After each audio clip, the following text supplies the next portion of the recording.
Now here, let me talk about the response of the first order system. Now, many systems, real systems, are characterized as first order systems, others are characterized as second order systems. Mainly that depends on the equation of motion of the system. So for example, if I have a system with the equation of motion x dot plus ax equals some constant b times some input r of t.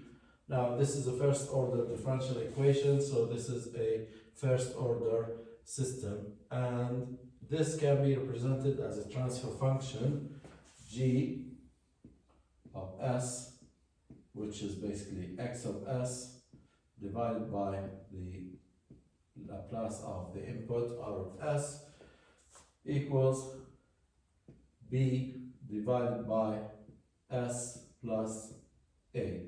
So it's a first order system with one pole.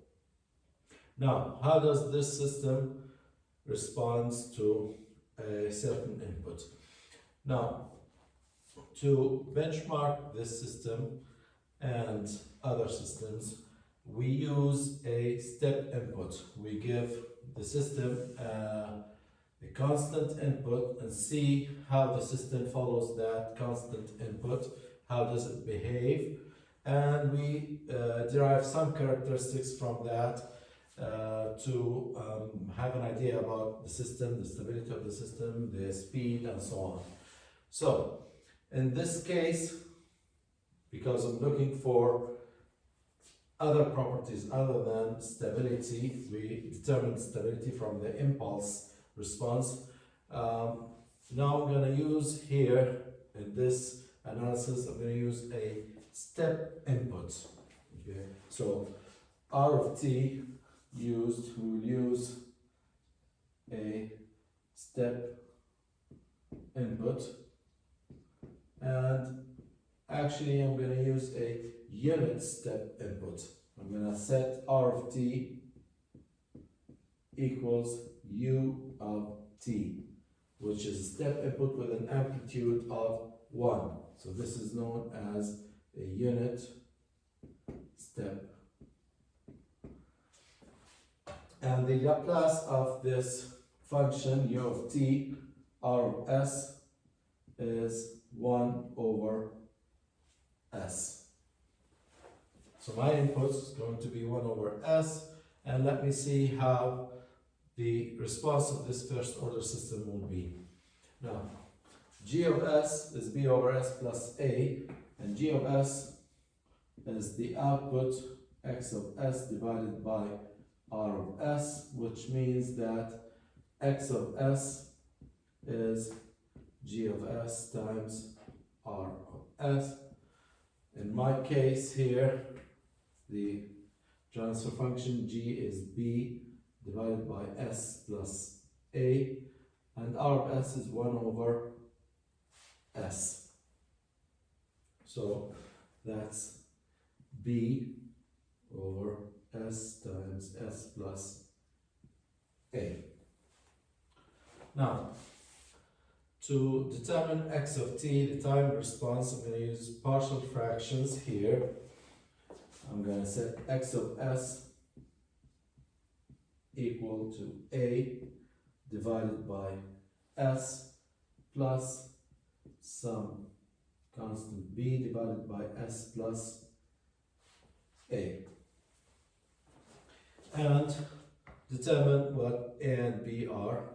In this case, a is going to be b over a, and b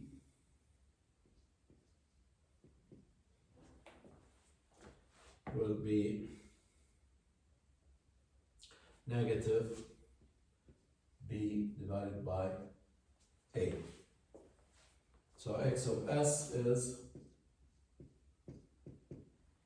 b over a, 1 over s, minus b over a 1 over s plus a. So x of t, the Laplace inverse of 1 over s is the unit step. The unit step is 1, so I'm going to just write 1 minus b over a. Laplace inverse of 1 over s plus a is simply e to negative a t. So now notice something.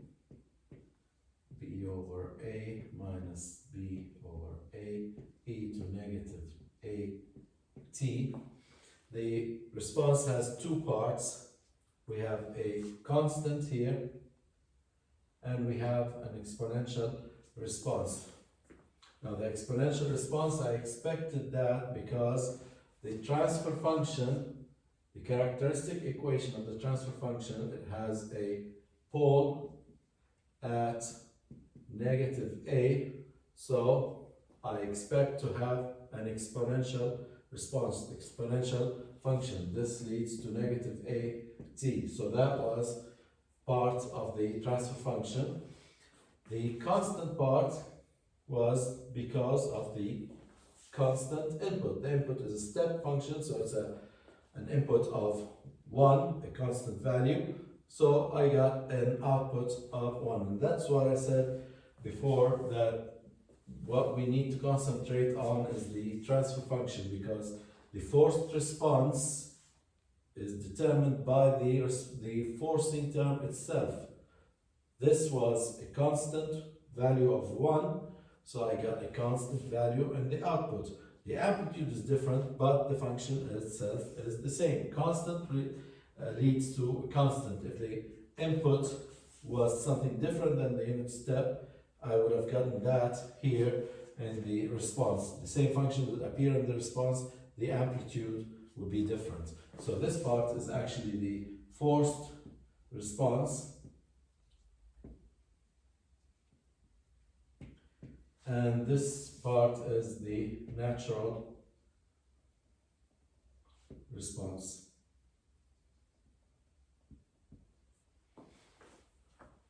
Now,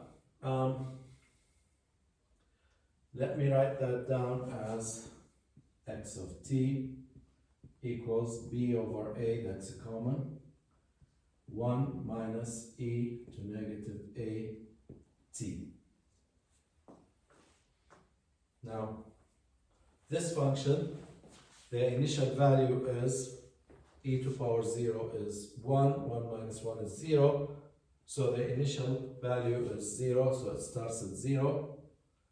And at time infinity, e to negative infinity is 0, it settles to b divided by a, so it approaches the value b divided by a exponentially.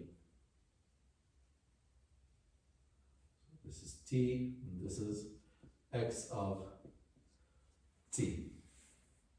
So at time infinity, this approaches b over a. Now, let's derive the first piece of information of the system. First, what I'm going to do is I'm going to take the slope of the system at time 0. I'm going to assume that the system will behave linearly. It'll just start at the slope and go up in a straight line. Okay, if the system was a linear system, just like that, okay, what is the slope of that system? Dx by dt.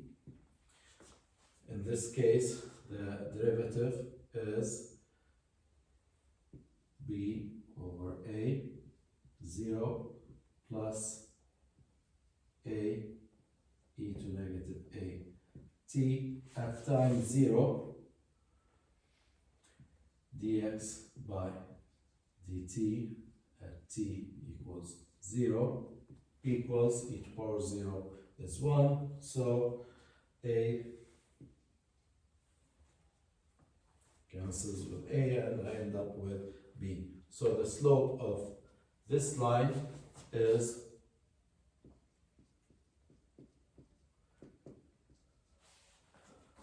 okay. And now I want to see how fast this line, if the response was a linear response, how fast it will reach the final value. So the response here, the equation of this line is basically bt. This line, the equation of this line here is just bt. Now, when bt equals b over a, when it approaches this point, when it reaches this point actually, bt is equal to b over a, which means that t is simply 1 over a. So the time to reach the final value, if the system was a linear system, is 1 over a. And I'm going to call this value, this t, will be called the time constant of the system. Time constant. And I will refer to it as tau. So the time constant of the system, tau, is 1 over a, and that's the time needed for a linear response that starts with the same slope as this exponential response at 0 to reach the final value b over a. Now, let's compare this exponential response to the linear response, or the time constant of the linear response here. Now, if I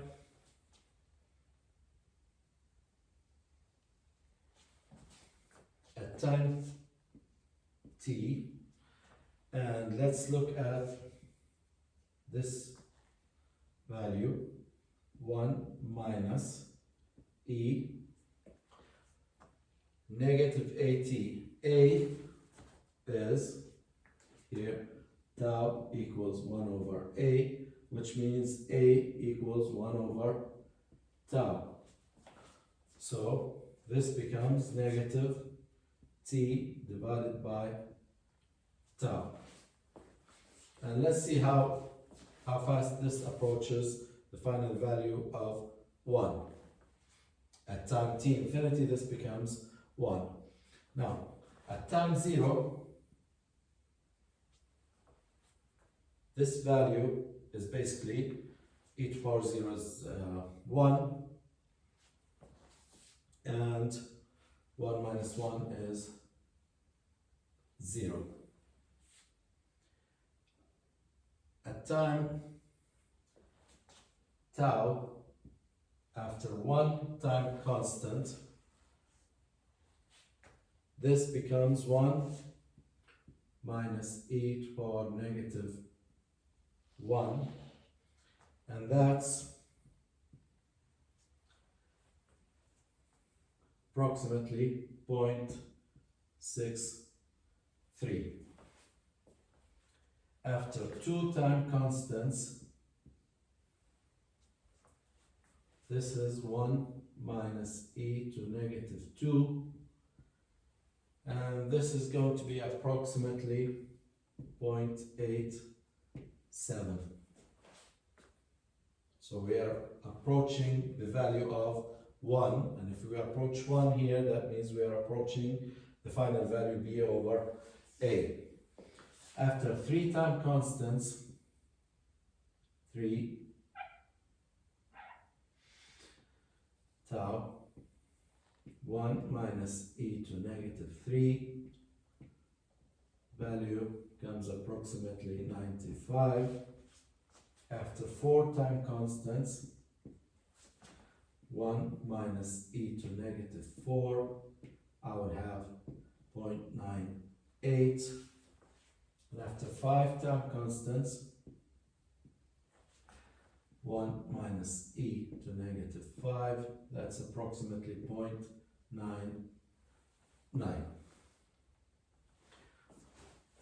So that means that at time constant tau, after 1 time constant, the value of the response is approximately 63%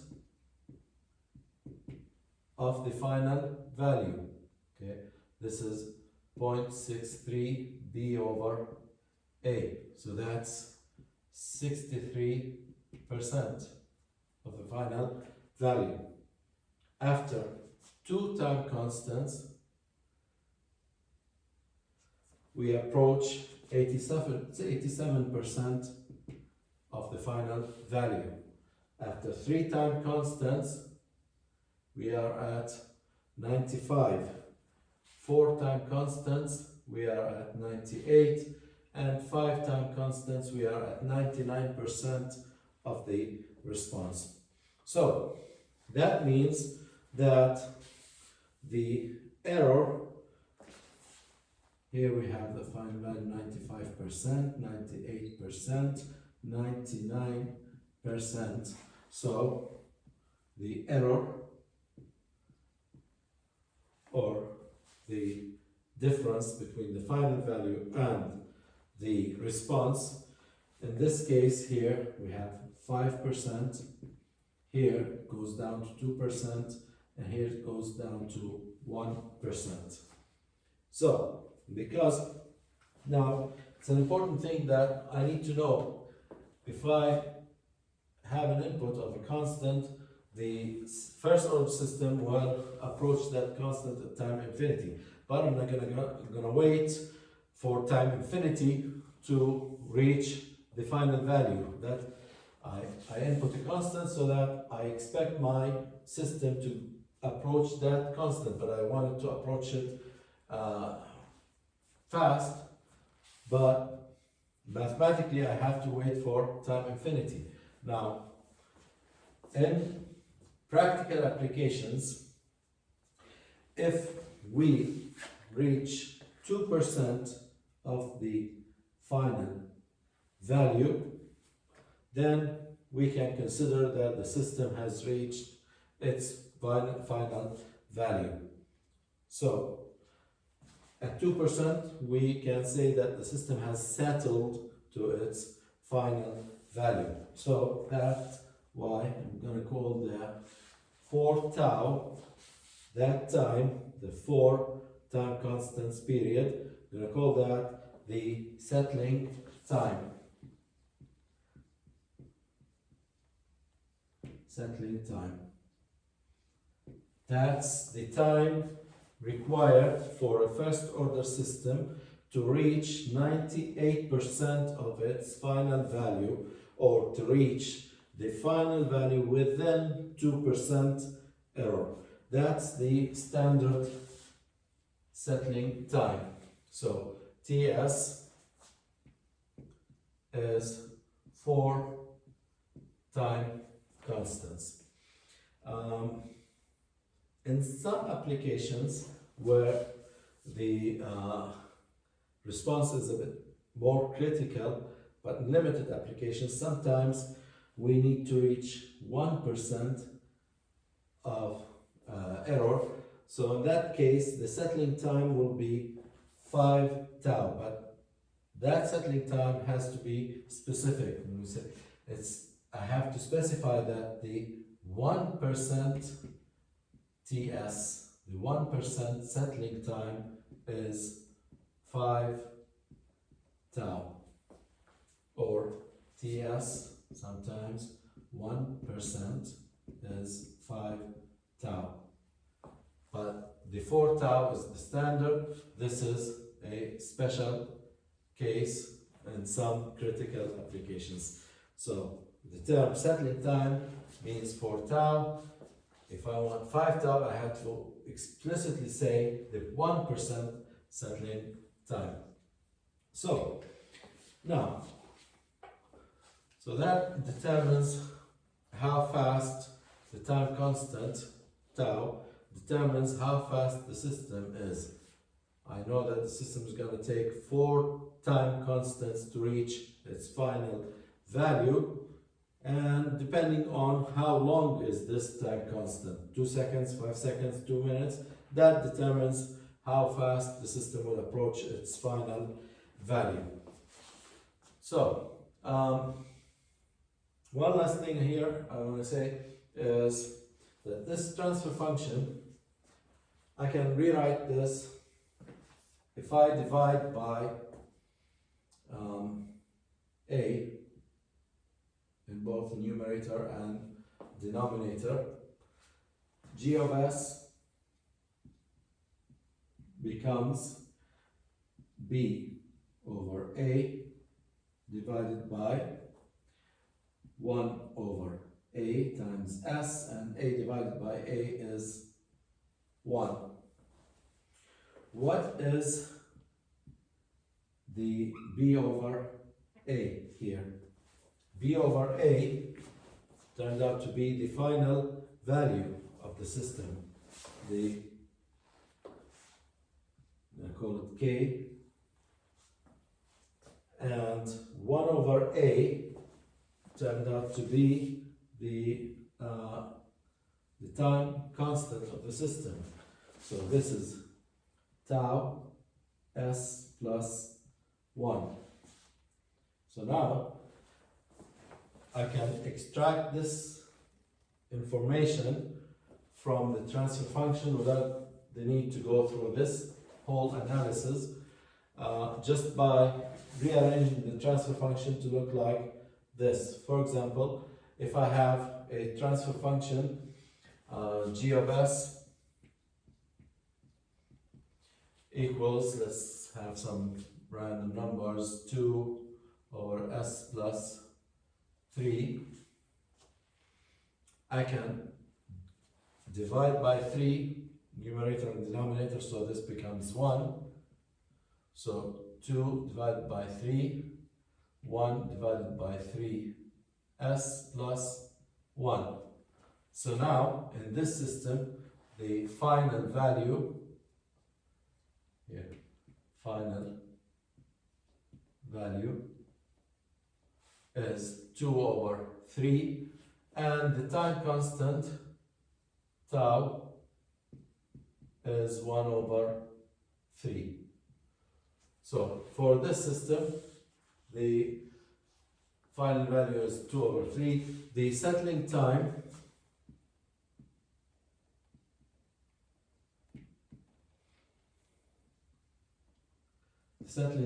is 4 tau. So in this case, the time constant is 1 over 3, so it's going to be 4 times 1 over 3, and that's 4 over 3. So 1 1/3 seconds to reach 98% of the final value, or to approach 98% of the 2 over 3, I need 4 over 3 seconds of time. So these are the main characteristics in the first order system: the time constant concept and the final value b over a. And these two pieces of information I can obtain just by rearranging the transfer function in this form.